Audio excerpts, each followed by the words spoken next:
Hey guys, welcome to the Titanium Vault. I'm your host, RJ Bates. Today I'm sitting down with Gary Boomershine. How you doing, man? I am great, RJ. Super excited. I know we started talking about getting me on your show in June, and we rescheduled a few times. But I'm really pumped up here to share some good stuff with all your loyal listeners. And Yeah. I know we prepped and talked about rental property and all kinds of good stuff. So I think this will be a lot of fun today. Yeah, it's okay that you postponed all the way from June. You were doing important things like taking sabbaticals to Hawaii and important mergers and all kinds of things that we're going to talk about. So real quick for our listeners that haven't heard you on other podcasts or haven't followed you, just give us a brief summary. How'd you get started and how'd you get started in real estate investing? Yeah, yeah. So I live outside San Francisco. I'm about 45 minutes. Grew up in a family. I just turned 50, by the way. Some people call me OG. Original gangster. I guess that's what Rafael Vargas. I'm in a Yeah. mastermind with him in Mexico, and he's like, "You're one of the OGs." I'm like, "What is that?" It's like original gangster. So I've been doing this business full time since 2004. That's actually when I burnt the ships and quit my job, and my wife quit her job. We had a 2-month-old baby, a 4-year-old baby, living in California. It's like, let's do real estate. So I wouldn't recommend that to most people. I coach people away from that all the time. It's like, no, actually build your business, get the income coming in first before you like go cold Right. turkey, unless you have to. That's a little risky. Um, but I grew up in a family real estate business, kind of an entrepreneurial family. And all of us kids, like I was a licensed agent when I turned 18. So 1987, I had that license for 18 years. And 2005, I got rid of it because of an attorney who told me to, because I'm doing the type of deals I was doing in 2005. He goes, you're going to be held to a higher standard in California. But bought and sold, I don't know. I've probably done 600-700 transactions. I've bought everything known to mankind. I've done land deals. I've done apartments. Done retail. I love the wholesaling business right now. I do a ton of lending. But what I'm probably most known for is a lot of people know us for REI vaults, which Right. actually we can talk about today. We've done more direct mail marketing than anybody in the entire niche. Real estate or real estate agents. We've done nearly 40 million pieces of direct mail. I have every metric known to mankind. We've been doing that for people who have their own list, or we have a couple of proprietary mailing lists that are pretty awesome.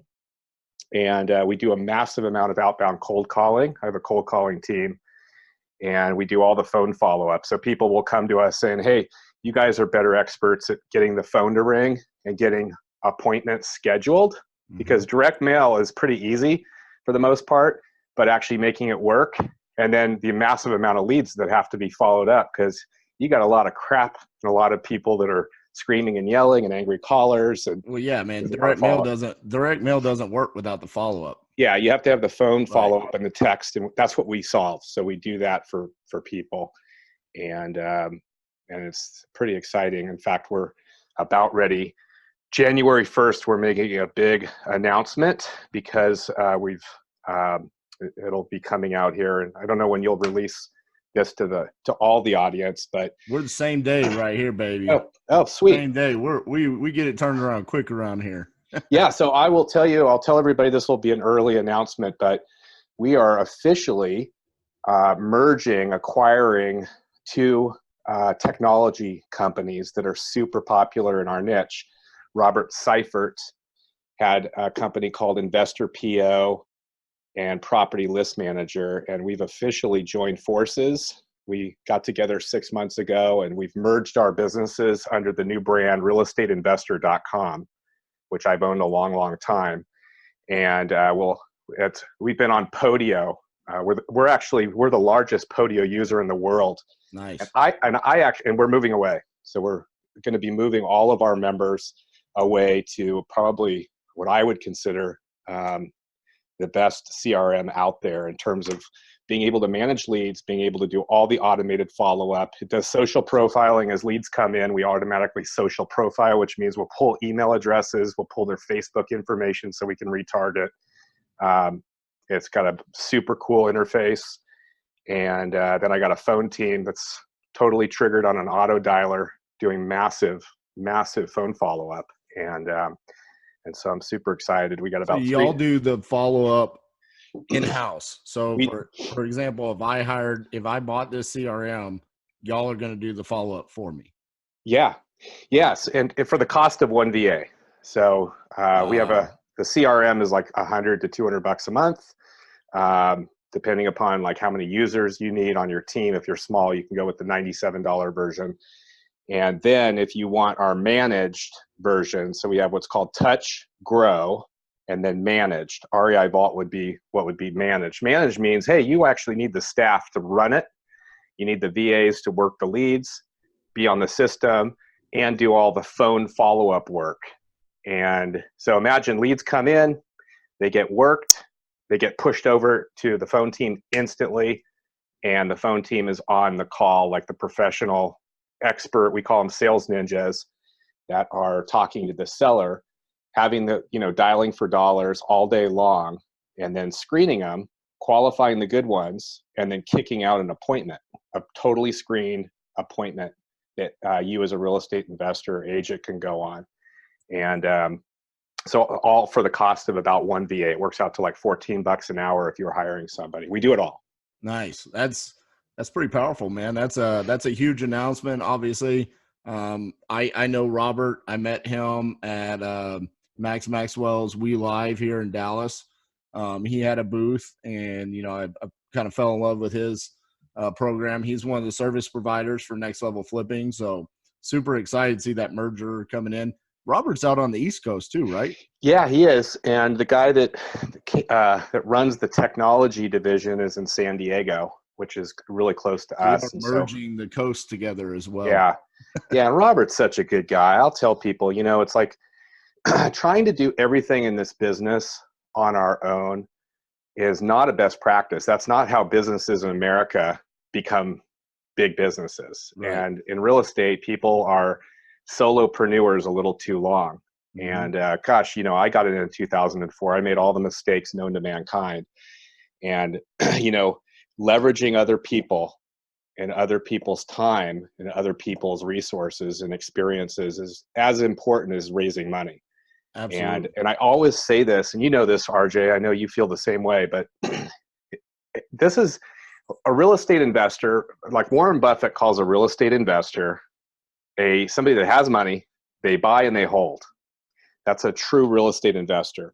If we're flipping, if we're wholesaling, if we're fix and flip, that's not real estate investing. That's a real estate operation. It's a real estate, operation, and it needs a CEO because it's a business. Mm-hmm. And as a business, it's active. It's not passive like what you would do in real estate, where you can have a property manager and off you go. And if you're a CEO and you're doing $10 an hour work, you're going to have a $10 bank account. So it's really all about where you're going to leverage your time. And, I'm really passionate, and Robert and I are as well, of being able to help, guys and gals that are trying to jump the line. They're action takers, but maybe they don't have a ton of experience, and they're trying to get to the next level and not be a workaholic and not be like, eating at Subway because they're dead broke one month and rich the next month and dead broke the next month. It's like, how do you get consistency? Because real estate is a vehicle, and, you can do this with very little money, but you do have to follow. And like if you're doing direct mail as an example, somebody's got to mine and refine the leads. It's like a diamond. It's like a diamond mine. Just think about direct mail or lead generation as a diamond mine or diamonds. Okay. Mm-hmm. So you go to these beautiful stores and a retail store, K Jewelers, or we got Heller out here, and you got these beautiful sparkly diamond rings, and they charge a lot of money. That's a retail center. Well, it doesn't start there. It starts in a mine and like in the middle of nowhere, where somebody being paid $2 to $4 an hour is out there mining to get these little rocks, right, with a pickaxe and a water shovel and all that stuff. And then they have to that's like sending out the direct mail or cold calling. And then you got to actually refine them to find out, like, you got the good, the bad, and the ugly. And there's a massive amount of rejection.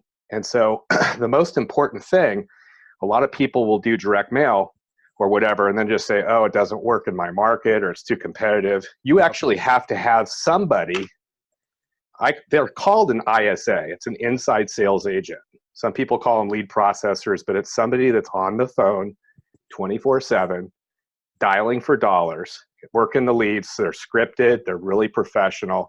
And because some sellers are not ready yet, and everybody is looking for this fairy dust. I just did a webinar to our entire group that this motivated seller concept, everybody's looking for a motivated seller. It's like, it doesn't exist. It's like 2 to 3% of the leads that come in will be motivated. What we're really looking for, they're not motivated yet. You have to interact with them. And some sellers may take 3, 4, 5, 10, 12 interactions to get them from like just thinking about selling. And usually when they're not ready, they're not motivated, they want an astronomically high price. And then over a handful of weeks or a couple of months, then become reasonable, and then they become motivated and then super motivated. And you need a team to do that. It is not something that none of us, not one person on this call today, unless they've never done a deal, should ever prospect for leads. You should not do any prospecting. None of us should have a lead generation problem. Really, it comes down to building relationships. You should be in front of enough sellers, build relationships of trust, right? Offering, giving them a solution to their problem to sell the house, and you make a ton of money doing it. But to get there, somebody else really should be doing all the work.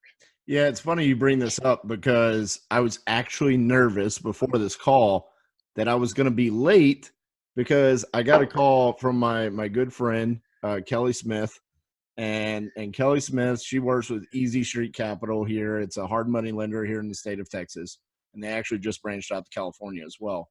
And Kelly, I had the honor of being on Steve Trang's podcast last week. And so I said, for anybody that shares this video, I'm going to put all the names in a hat, and I'm going to draw one out, and whoever wins gets a free year in Next Level Flipping. Okay. So Kelly was the winner. So I called Kelly. She didn't answer. She called back like 8 minutes before this interview. And Kelly's a talker. If you know Kelly Smith, she's a talker. And I'm like, I didn't want to interrupt her and be like, I've got a podcast. Shut up. I got to go. But she goes, hey, I've got a question. Mind you, she's a hard money lender. She's wanting to start doing her own investing. And she's in Austin, Texas. Austin, Texas is a extremely hot market. It's difficult for people to do a whole lot down there. And she goes, hey, do you think direct mail is a good idea here in Austin? Because I talked to one of my good friends, and they spent a ton of money on a direct mail campaign, and they only got 4 phone calls. And I kind of laughed and said, the problem there is we don't know what list they mailed to. We don't know what they sent out. What it was, a letter? Was it a postcard? What did it say? And then it's only one time. This is not how direct mail is done. I mean, direct mail is about consistency and split testing and learning what's going to work. I mean, I interview people from across the country. I would consider Phoenix one of the hottest markets in the country. And I've interviewed numerous people from Phoenix, and they have said, oh, direct mail, it's what works. It's not dead.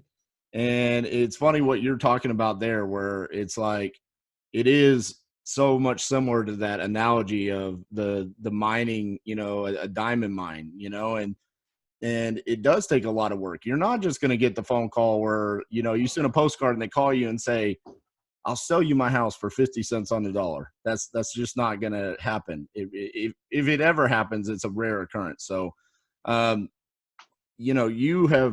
I've got here on this list, it says you've sent out 27 million pieces of direct mail. That number is probably growing.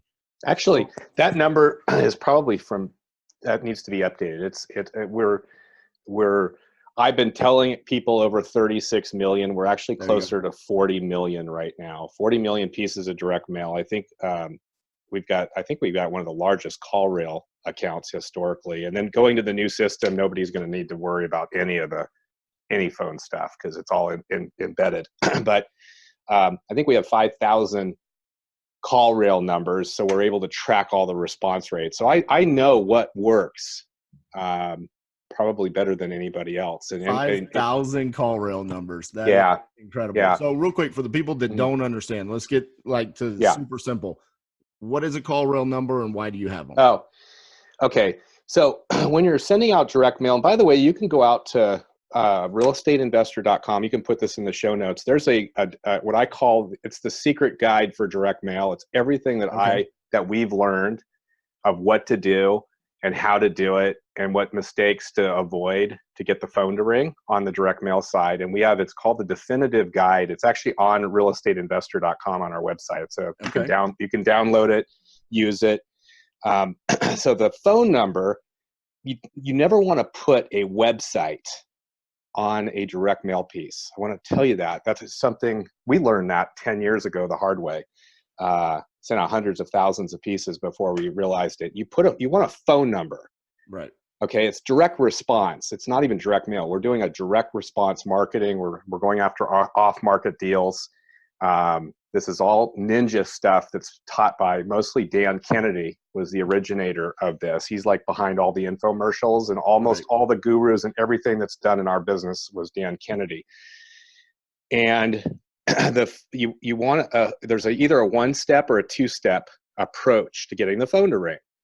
And I won't go into the details, but you want a phone number and you want a compelling message. And then sometimes you take people to a pre-recorded message, okay, where they can then press pound or 0 and connect to somebody live, or it goes direct to a live person. And you want a phone number. Now, typically, let me just tell you, typically 800 numbers are better to put on the postcard than a local number.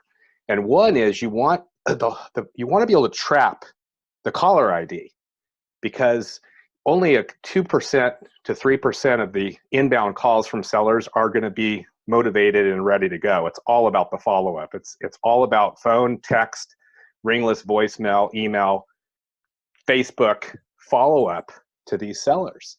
97% of the profits. And so you want a phone number, and then these are phone numbers like when you're using a particular mailing list and a particular, let's say, what we call the shock and awe postcard, or we have what's called the 1031 exchange. It's one of our favorite. Brad Chandler from Express Home Buyers was the originator of an awesome postcard. It's a little 4x6 white postcard, but it gets 3 to 4 times the response rate of most of the other stuff out there.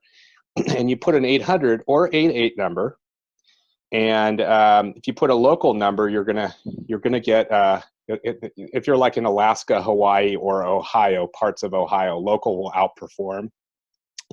But some people see that as a bigger company, and they also see that it's a kind of a pre-recorded 24-hour message, so people can call in and they think they're going to be able to not talk to somebody, because a lot of people don't want to talk to somebody live. Gotcha. They want to hear more about what you do. Right. Now, if you send people to a website, here's what we found. This is proven. Your response rate will be half. Like it might even be, you might actually take it down, like lose 60% of your leads. The reason is people go to the website, they'll spend 2 seconds there, and then they won't do anything. And you will have no idea that they're looking at you. And they don't opt into any stuff because they get busy, right? They're surfing, and then some other ad pops up, or it's like, email pops up and the people are gone. Right. So you always want a phone number. And then you want to keep the phone number so you can split test. So anyway, there's so much art and science to getting the phone to ring, and that's just part of it, right? It's the mailing list, it's the right list and mailing lists. Right. Then it's the right message that you're going to put, the right copy, and then what is the media, meaning are you going to put it on a letter or a postcard? We do like postcards for sellers. Like if you've never talked to a seller, a postcard will outperform dollar to dollar. unless it's a really small niche mailing list. Yeah, that's actually what I was going to ask. You kept saying postcard, and I was going to ask postcard or letter. And almost everybody that I've talked to that does volume when it comes to direct mail has said postcards outperform letters.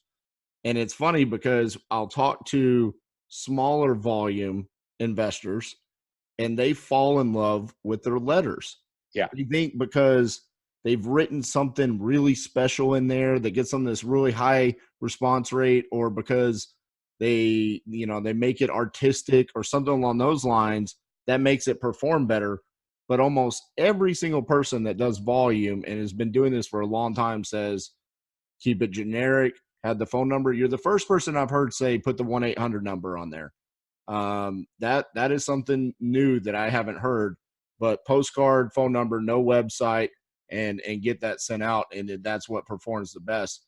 Outside of that, so you think a pre-recorded message when the phone call calls in, are you still going to answer?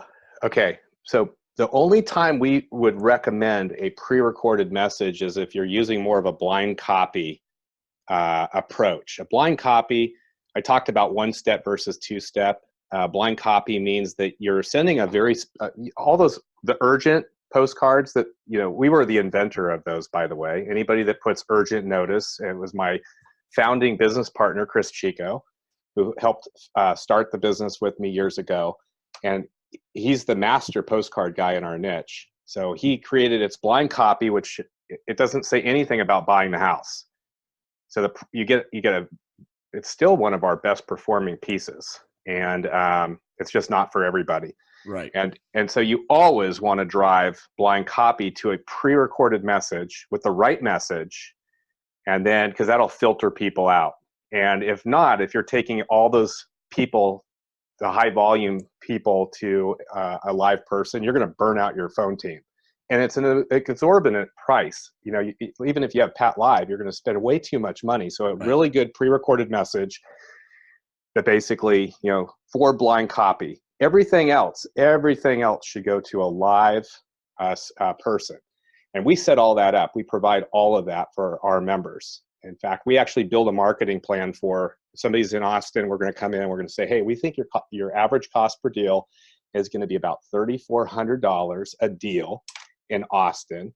And that's $3,400 means that's going to generate enough calls to generate enough leads, to get enough yeses, to get enough people that are going to go to an appointment and accept an offer and close.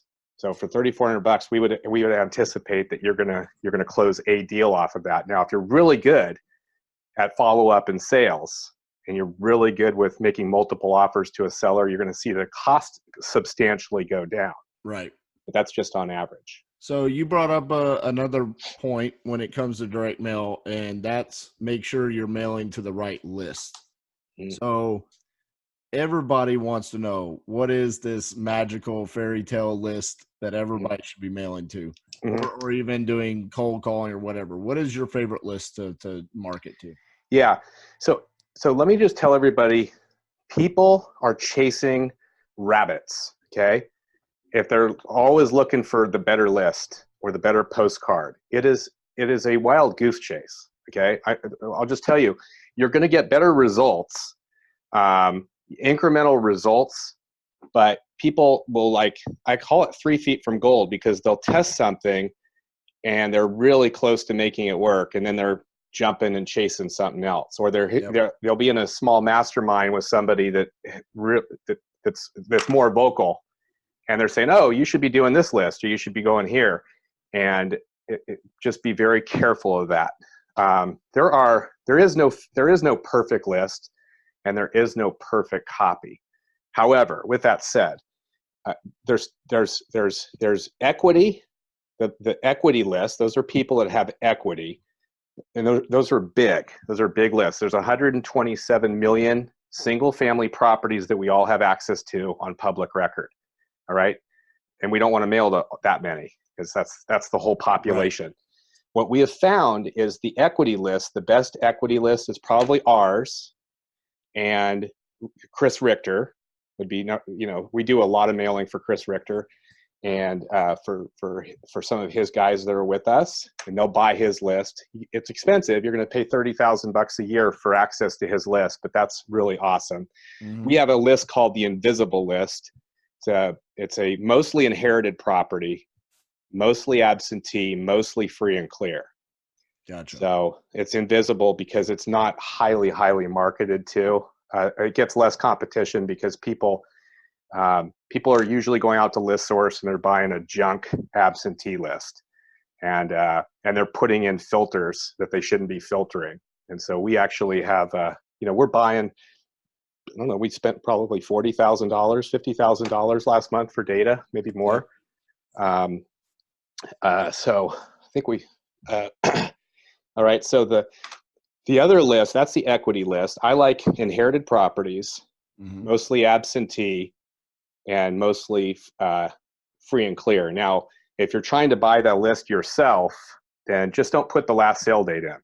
So that would be the first thing. Most people are being taught at a seminar to go in, list source, type absentee owner, and then put in last sale date of like 2010. Right. All the gems are going to be a blank sale date. So you've just eliminated half of the best all properties. Of your gold. Right. So I just gave everybody, that's a secret. We have a scoring algorithm. So I won't go into the details, but we'll go buy a massive list for our client in their market. So we'll buy a list and then we're scoring it. We've got all kinds of indicators that are like, okay, these are the best 20,000 that we're going to mail to over the next year. Now there's another smaller list, and we call it the shipwrecked, but its code violations are awesome. The shipwrecked is basically it's a combination of 3 mailing lists that we're able to get from these 3 providers. But what it's made up of code violations and abatements. These are people, high weeds, they have 10 cars on the property and the county's giving them notifications and violations. It's kind of like driving around and finding all the crap stuff that's getting fined. Recently divorced, recently deceased are great. I will say this on the recently deceased.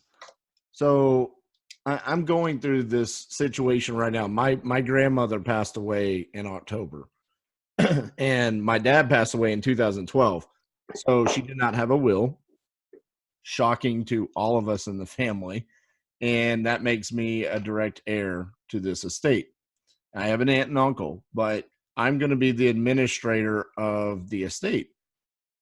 There is nothing I can do with this property for the next 6 months.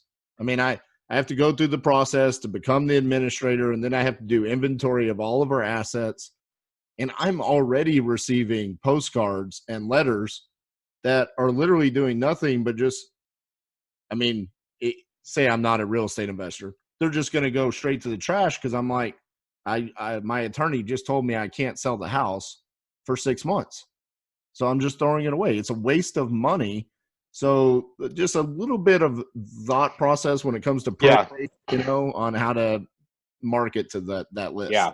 Well, it's a pre-probate list for sure. And there's a lot of gems in there that are recently deceased that people have full ability of selling. Husband and wife, and the wife just died, right? Chances are the husband may want to downsize. Kids are on it, or it's in a trust. A lot of these properties are actually held in trust because they do have a will. And so we're getting all of those where everybody else is waiting to the probate phase. And by the way, you can get a hold of some of these sellers are wanting to talk. They're like, hey, they don't even know that they got to go through probate. And you could even come in if you're really good at it. You come in and help with the probate attorney. All you're looking for is letters of testamentary. It's really just one document. Some of the attorneys can move that faster than 6 months too, if it's just the property that's getting released. And so there's a lot of investors that are wanting to get to it way before probate, because probate's also, you got to wait. And sometimes, now all of a sudden there's a different executor involved. Yeah, there's a lot that goes into that. So yeah, but that list, that what we call shipwrecked code violations, we're also cross-referencing it with equity. So So stacking typically it. stacking or list stacking it, which is we're Gotcha. looking for about 75% kind of combined loan to value or less. Gotcha. So based off of your, expertise looking at across the country, how many leads do you think it takes to get a deal? 45. 45 leads to get a deal. And Mhm. that's based off of nationwide. Some markets are Yeah. obviously better than others, right? Yeah. 45 leads. One important thing is what's the definition of a lead? Exactly. Everybody calls a lead differently. My definition, our definition of a lead, is really a unique seller who came in and or filled out a website form. And if they called 10 times, we're just going to consider that one lead. So Right. 45 of those should end up with about 15 that are net leads. So about 1/3 are going to be net, which means the seller said, yes, I would be interested in possibly talking to you about either an offer or selling my house. So of the 45, you're going to deal with a lot of tire kickers, a lot of like angry people, a lot of remove me from the mail, not interested, super friendly, but not interested. By the way, those are Right. all amazing leads, just they're not ready yet. So Right. they're not dead. And most people throw those away. Those are absolute gems. The best leads are the people that have already come in. I made $240,000 off of one of the angriest sellers I've ever had. So as a fireman, and he had 2 houses, he had a $1 million lien against the property. And when he got his postcard from us, he called and like screamed every profanity and pretty much a threatening call. Right. And those are some of the best leads. The people that call and they hang up, those are actually better. We found that the people that call and hang up are better leads than the people that leave a voicemail on the front end. All Well, right. and So, and and I'm going to take a swing at this. I don't know where you're going with this. This wasn't pre-planned, but mhm. I say it all the time. And for anybody that's listened to my podcast before, you've heard me say this. We're not buying houses. We're solving people's problems, right? And why to have that much anger, there has to be a pretty big problem, right? I have Yeah. never one time got a piece of spam mail in my mailbox and been so angry to call and cuss someone out. There's a There has to be a problem. And by the way, you just said it. I'm launching right now. I'm giving it away to all of our real estate investor clients in a pilot because I just think the markets. People have been asking me forever, but I'm building an advanced I'm calling it revolutionary advanced sales training and compression coaching. And that number one is we're not buying houses. We're buying problems, Mm-hmm. and we're coming up with a solution to solve a problem. And I guarantee, I said this on the training I did. I did an hour and a half training call with everybody just on 2 days ago, and I follow a sales process called RAPID. So RAPID is an acronym on a process that closes every single time of it's but it's we're buying problems, and everybody that's selling at a discount, you're solving a problem, you probably don't know it. Right. And if you actually understand what the problem is and you're selling around it, that's where the guys and gals are making huge amounts of money. And by the way, I don't even think it's optional anymore. If you're in any kind of competitive market, you're having to adjust your techniques if you're going to basically stay in business. This is a competitive market. The market has changed. We're now competing with Open Door and the whole iBuyer movement. A lot of super sharp agents are getting into this. Keller Williams is all over it. Yep. Number one guy from Berkshire Hathaway, Jeff Cohn, good friend of mine, they just moved a big announcement with Warren Buffett that they're moving to Keller Williams. And these guys are competing in many, many markets. So you've got to be really good at coming in and not just offering some crappy lowball, offer and expecting to have success. You're Right. going to have to basically find what the problem is, and they call it solution selling. So most people are doing what's called transaction selling because they don't know any better. Transaction selling is like a one-time. It's like timeshare sales where it's a numbers game and you're making offers. And solution selling is finding what the problem is, slowing down on your offer, slowing it down. Right? I show people what I call the motivational curve of like, hey, make an offer range, Mm-hmm. right? And there's an old rule of sales. Number one rule of sales taught in any advanced sales training in any industry is he or she who speaks first loses. So everybody that's going out and making these quick, crappy offers, they're breaking the first rule of sales. Right. And if you, right. So I just think, marketing, this business is marketing and sales. Marketing should be easy. Don't try to do it on your own. You should have somebody else do it. You could use us as an example, and including our phone team. And then really where the focus is learning how to close. Because you should be in front of, enough sellers to make enough offers to close a deal. It's purely a numbers game. But 45 leads should generate 15 net leads. About half of those should get offers within a few weeks to a few months, and that should get you one deal. And then if you're really good at sales and perfecting the follow-up, this is where we really help people. That number should start tightening and becoming lower and lower over time. Because of the follow-up.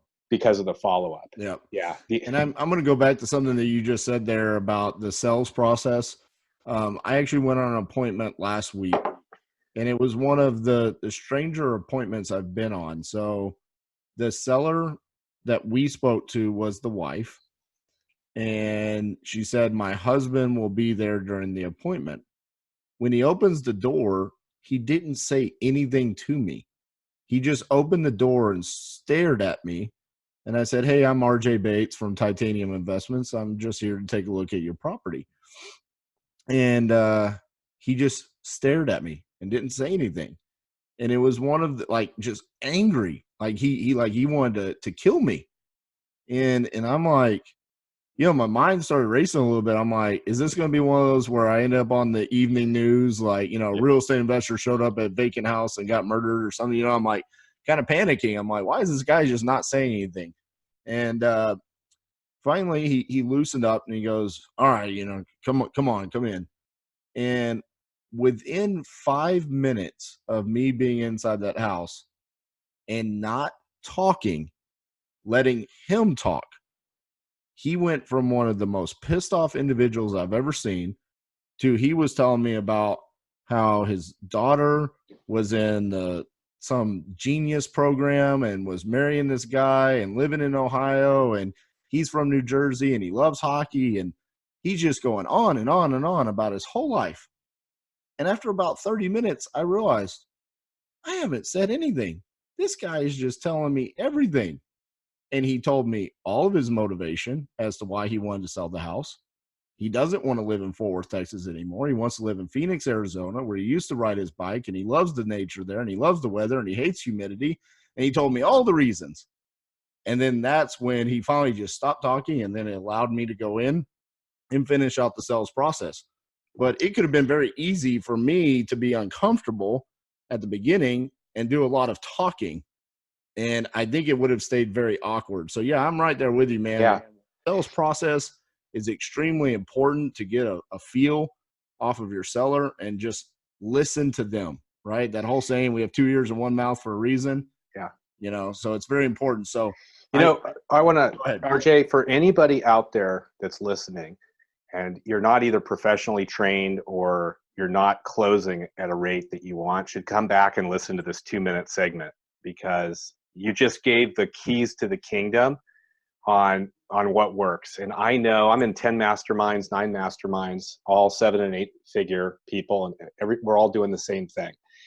I come from a software technology, selling $500 to $5 million software products, where I was professionally trained 18 years ago as I was doing that. So I had a technology job and massive amount of money with IBM and Accenture and a company that was called Crossworld Software, which raised hundreds of millions of dollars and went public. So that's my background. This what we're talking about of what you did is fundamental solution selling. Okay, a good salesperson. By the way, salespeople are not born; they're made. It is to be a true salesperson, a true samurai selling, which we all are, by the way, and in everything that we do, we're selling. When you're raising money, you're selling. When you're finding buyers, you're selling. When you're getting married, somebody's selling somebody. Right. And if you don't know who's the salesperson, you were the one that got sold, right? Selling, it's a lifelong learning process. And here's what the professional sales trainers and the CEOs around the country that have billion-dollar companies will say. Good sales, the best salespeople, 75% are active listening. They're very deliberate in what they say. So people that are not good at sales talk. Yep. Talk. Good salespeople have empathy and humility, and people buy. Fundamental sales rule is people buy or sell to people that they like, trust, and respect. Right? You know what's funny about that? Going back to the example that I just gave, during the 30 minutes while the seller was talking, I wish there could have been like a graphic of like what my feelings and my thought process was, because the whole time he was talking, what I planned on saying next probably changed about 500 times because I didn't know when he was going to stop talking. Yeah. And so the whole time I'm thinking, okay, based off of this is the next thing I can say. And I'm literally sitting there and I'm thinking back to all of the people that I've learned that I find have a lot more wisdom than I do about this. Okay, sitting in masterminds like you're talking about. Okay, what was that John said? What was that Mike said that one time, you know? And I'm thinking back to what's my next move in making him comfortable and continue to open up. And like you said, be the first one to say a number or the motivation or what it is that they want, or finally tell me, in all reality, outside of all that, what's the true problem you want me to solve here? Which that's what I eventually found. How can I get him back to Arizona? Yeah. I shared this on our sales training the other day. Here's a little secret. I learned this from a guy who's a CEO of a very large technology company who was one of my mentors. When you're interacting with sellers, always agree with whatever they say. Don't argue. Don't try to compete with, if you think that the house needs $50,000 of repairs and they think it's 10, don't argue with them. You're never going to win. I say sellers are crazy and you can't argue with crazy people. So instead, little simple technique, agree, repeat what they said or what you heard them say, and then ask them another question. And you can actually deflect and go to a different direction. You can do that with a seller. I bet that's exactly what you did. Mm-hmm. You basically, it's like, gosh, you know what, Mr. Seller, I totally agree. The moon is made out of cheese, or we're on a flat earth, right? Whatever they say. And it's like, it sounds like what you're saying is X, Y, and Z. So, and is that correct? And do you mind if I ask you another question, or do you mind if I ask? And you can do that over and over again. I knew nothing really about buying investor properties when I first got in the business, 2004, okay? I quit my job and all that stuff. And the very first deal was 5 hours away in a car from San Francisco area to Bakersfield. And so I got in the car. I just knew this guy wanted to get out of the property. So I just interacted with him. I found out that he got screwed by his family, got divorced in the house, hated this house, 4 acres. 2 hours, we just chatted. Yep. And finally, his name was Joe, and he goes, Gary, we've spent a lot of time. I really like you. And I said, Joe, you tell me, what do you want? Like, what would be ideal? By the way, that's part of the formula. It's called investigate the decision, probe for pain, investigate the solution together. So I said, Joe, what would work for you? And he goes, you know what, Gary, here's my deal. And I was willing to buy the house and pay him money. And he goes, I will give you $10,000 to take this house. Very first deal. By the way, I made $181,000 on the very first deal. And I didn't take it. I said, explain to me, Joe, why you would give me $10,000 to take the house. And then he explained it to me. It made total sense. And I said, Joe, you don't have to, I'm a faith-based guy, and I like to sleep at night, and I would like to buy your house. You don't have to give me any money. How about I give you $100? And we did the deal.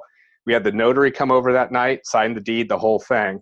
And even the notary said, do you really understand what you're doing here? And he said, I'm actually selling this young man my house for $100 tonight. and the notary said, okay, let's do it. So I bought my first house. The reason I said that is all I did is I agreed with what he said. Mm-hmm. I repeated what I heard, and then I asked him a few more questions. By the way, that's an art from the classic book of solution selling. Another one that that I follow is called Rapid.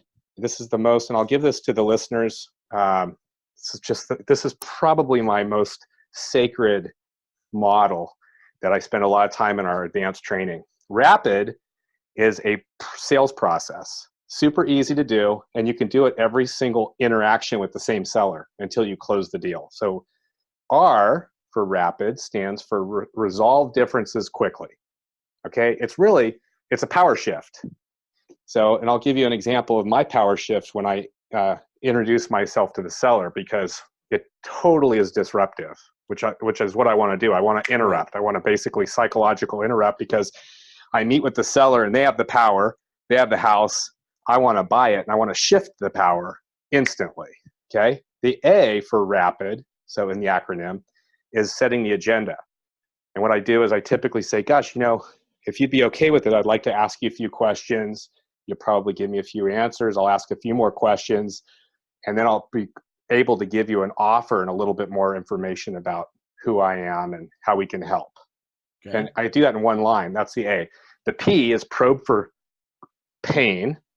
You're asking open-ended questions to probe for pain. Gosh, Mr. Seller, is there anything I should be aware of that makes the house more difficult to sell? And gosh, Mr. Seller, is there anybody else on title, like any family member, or wife or spouse, that may make this a little bit more complicated? I'm probing for pain.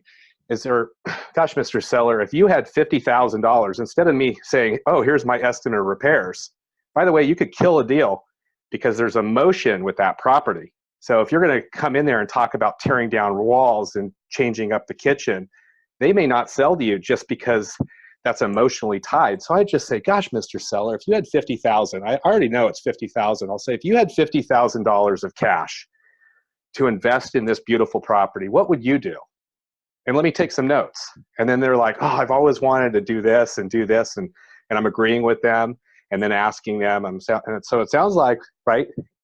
Agree, right? Repeat, ask a few more questions. It builds massive trust. It differentiates you. The sellers will open up. And if you're doing this right, they'll give you their bottom line price, and they'll want to sell to you. And by the way, 17% of sellers say that they sell because of price.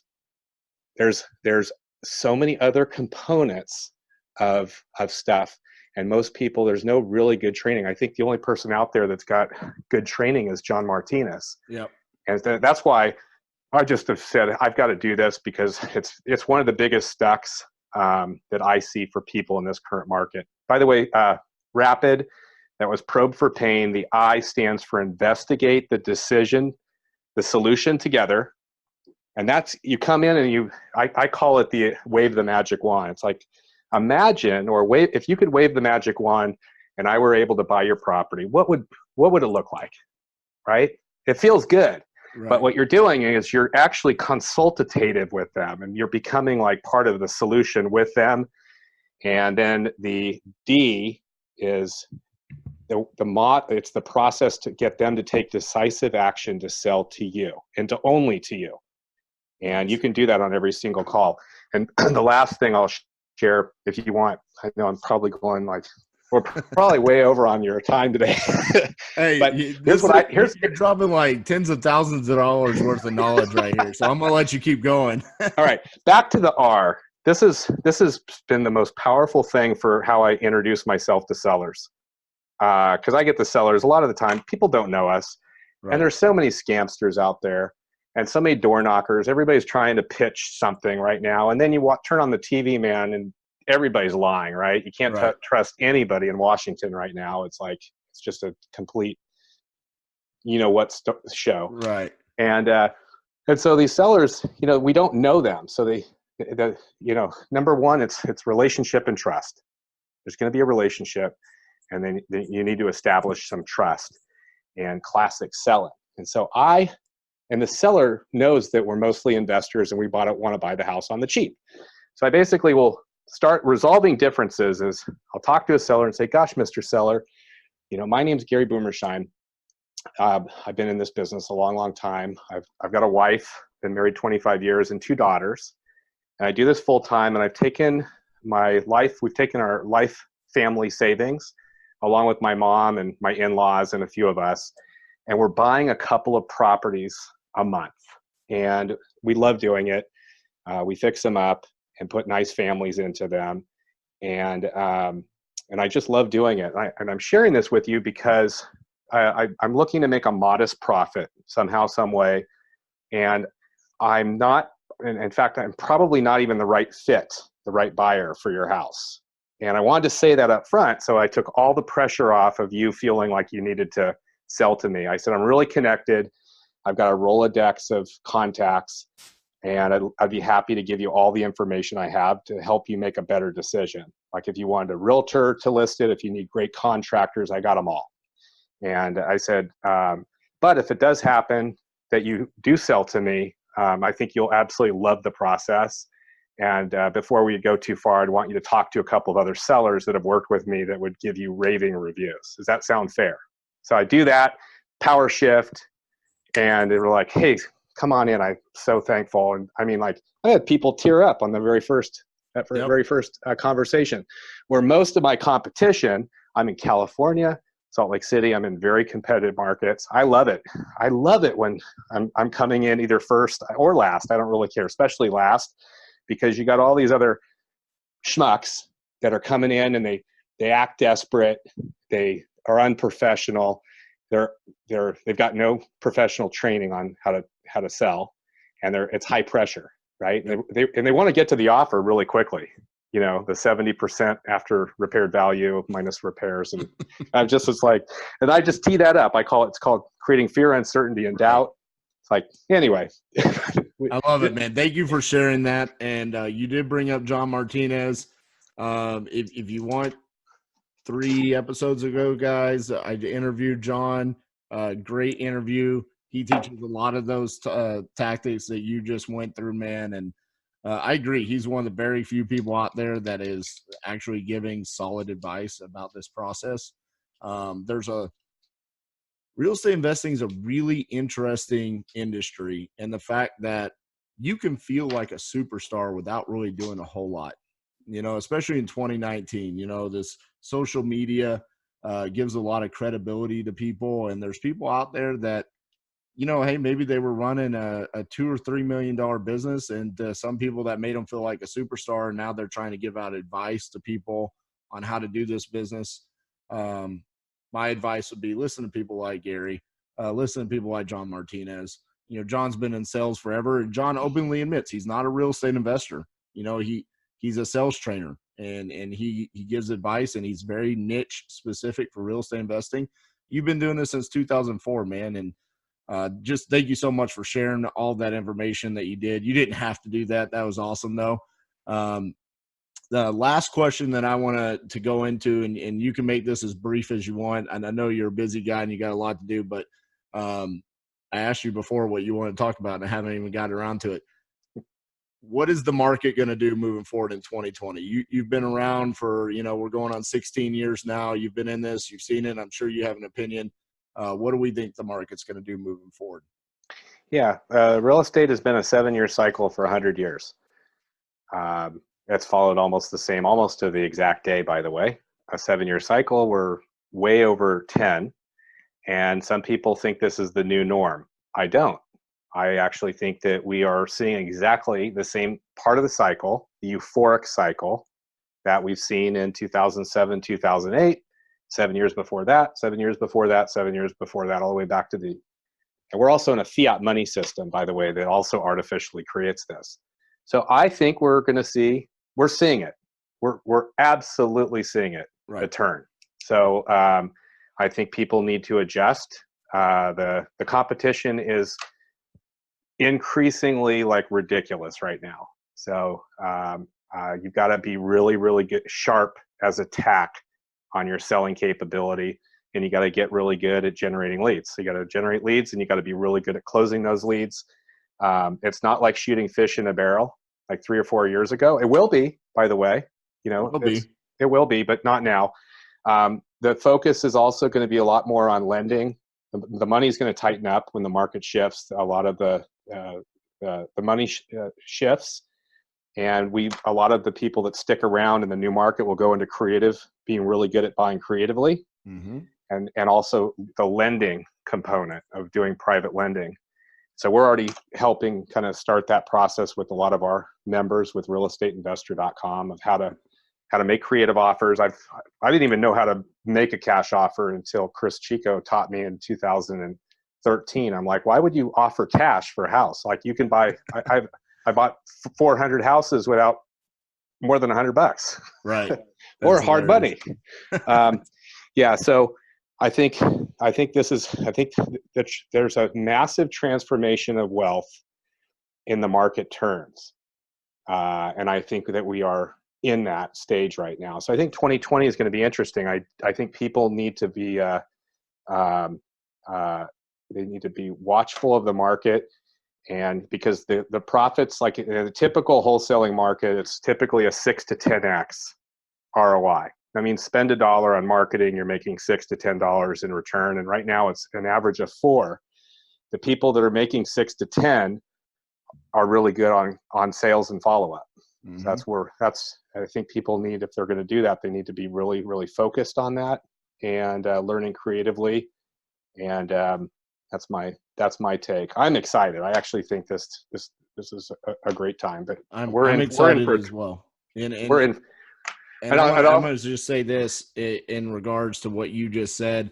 I by no means have the experience you have, but every now and then I say things and I stumble upon some wise words. So I'm going to try to stumble on something and say, hey, I said it on a podcast back in December 2019. We have been leaning out our machine all of 2019. And what I mean by that is we're cutting the fat, getting rid of people that weren't fitting our culture, they weren't producing at high enough what they should have been.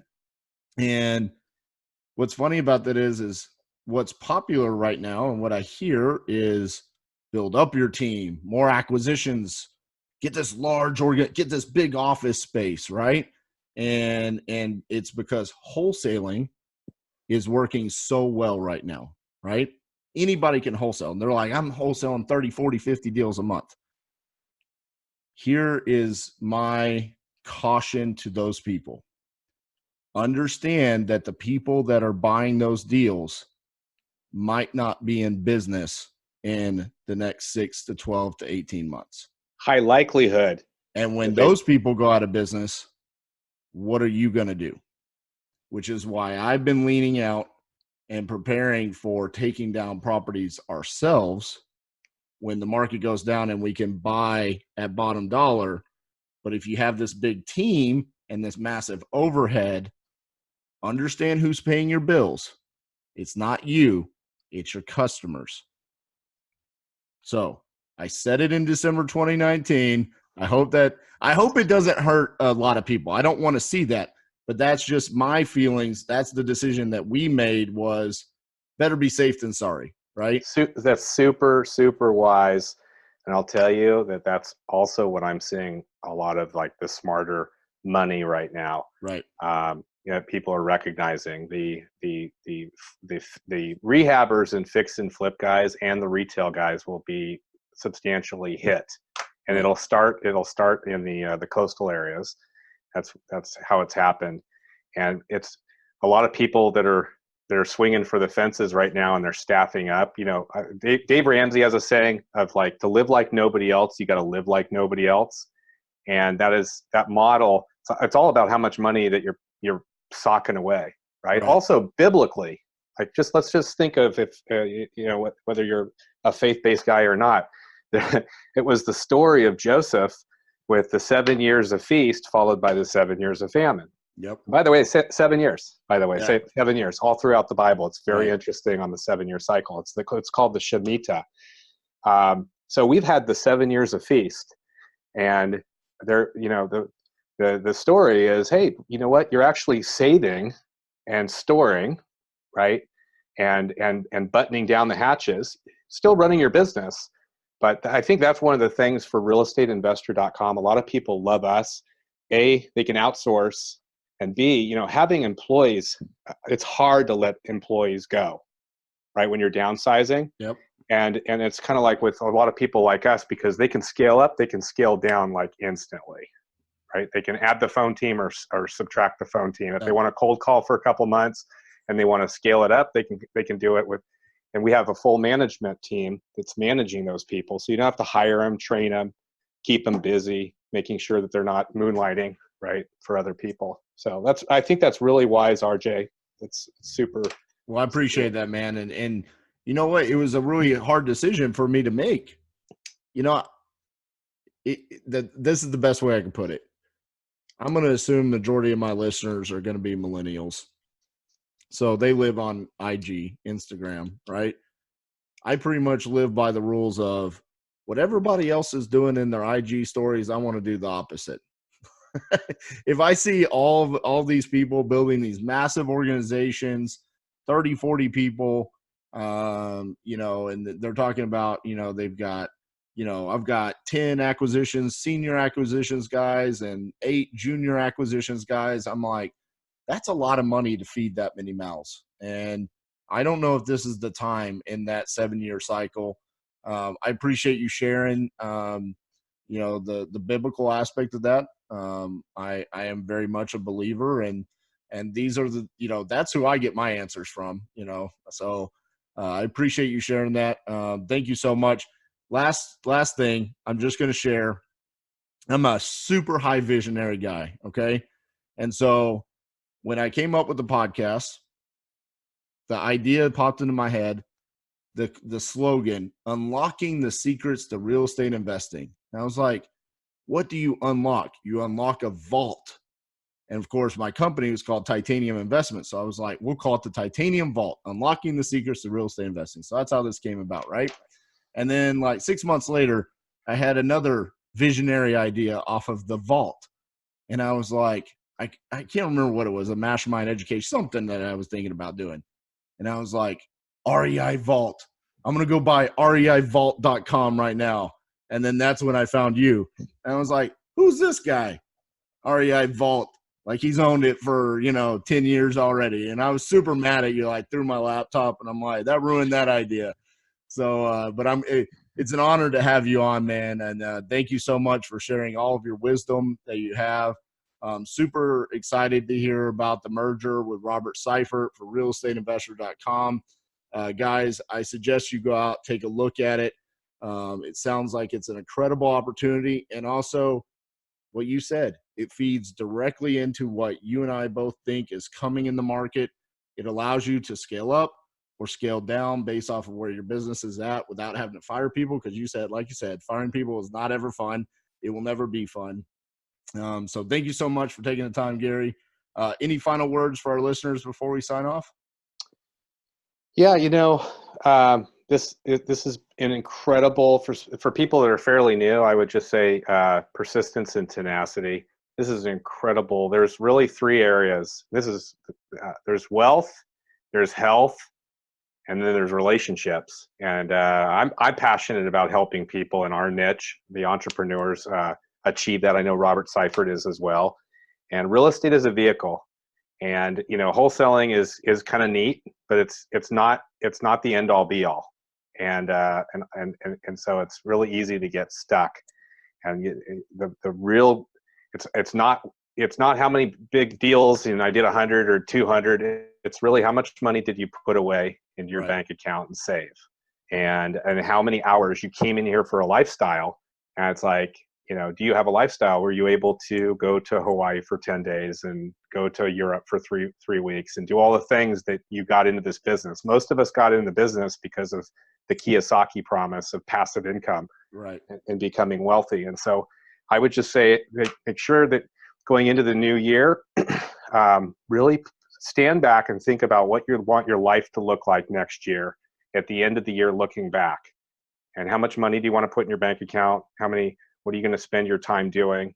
And and all those things. That's why I actually went to Hawaii, by the way. I went by myself to do that. What kind of leader am I going to be next year? Where do I want to spend my time? How do I actually want to be a better initiator and be better with my wife and my kids and my friends? And so I would do that for everybody, because it's really easy to be on the little rabbit wheel and the little hobbit wheel, right? And because it really is, this is a massively awesome business, and that can give us the wealth and the, unlike any other business, and sustainability. So that's my final words for everybody. And if I can help in any way, realestateinvestor.com. I'm on Instagram a little bit. I'm not really the millennial. My kids tell me. I think I got like 1,000 followers. And then I have a podcast as well called realestateinvestor.com. And I'm going to get you as another guest, RJ, because you're awesome. So awesome. Thank you for the time. You got a great podcast. You got a great loyal group of listeners. And yeah, man. Appreciate it. Awesome, guys. Well, that's our episode for today. Like always, I have to start doing this now because I actually have people coming out saying you didn't do your normal sign off. So I guess this is going to be my new thing. So if you're listening on iTunes, give us a 5-star rating. If you don't want to give us a 5-star rating, go give your 4 or below star rating to someone else and only give me a 5-star rating. If you're watching on YouTube, give us a thumbs up and subscribe and share with someone. Of all the episodes, this was an amazing one. Gary came on and shared a ton of wisdom and gave some great advice. Realestateinvestor.com. Check it out. Thank you, guys. We'll see y'all next week.